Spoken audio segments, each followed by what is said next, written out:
friend situation ninyo, mga Aries natin. So, 1, 2, let's see. So 3 of swords, no? So, meron kayong friend dito na nasasaktan, no? For some of you. So, let's see. So, ano to? 5 of swords. Or, I mean, 6 of swords, no? So,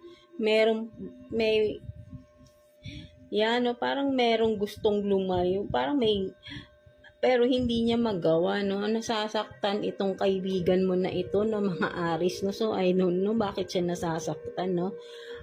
Yeah. Maybe for some of you, no, mga Aries, I think may hindi kayo pagkakaunawaan ng friend mo na ito, right? No? At, kumbaga, ay nasasaktan siya, no? Yan, no? With the 6 of swords here, no? Maybe a friend of yours in the past, no? Pwede rin, sabihin natin ganun, no? Lumayo ito, no? But then parang, yeah, kumbaga parang ngayon nasasaktan siya, no? Something like that, no? I don't know kung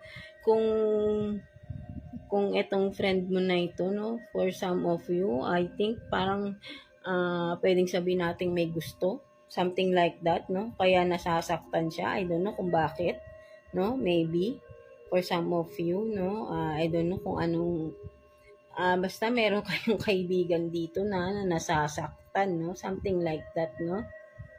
So, yan, no, ang nakikita ko rin pala dito, no, mga Aries, no, itong friend na ito, no, nasasaktan siya, no, so, parang ngayon, parang meron na siyang, with the 6 of swords in reverse, no, parang meron siyang gustong sabihin, no, kasi nga ay nasasaktan na itong tao na to, no. So, yan, no, maybe I think ay may pagtingin itong tao na ito, no, sa inyo, mga Aries, no, I don't know kung ano to, no? So, mga friend, itong friend mo na to, no? So, but then, i-reveal na din niya, no? Kumbaga, sasabihin niya, no? Kung ano tong nagpapasakit sa kanya, no? Meron siyang sasabihin, no? Mga Aries, no? So, ayun yung nakikita ko rito, no? Sa inyong friend na ito, right? No? So, let's see naman, love situation ninyo. Mga Aries natin, let's see. Kuha tayo ng 2 cards for you, Aries, no? Love situation ng mga Aries natin. 2 cards for Aries. So,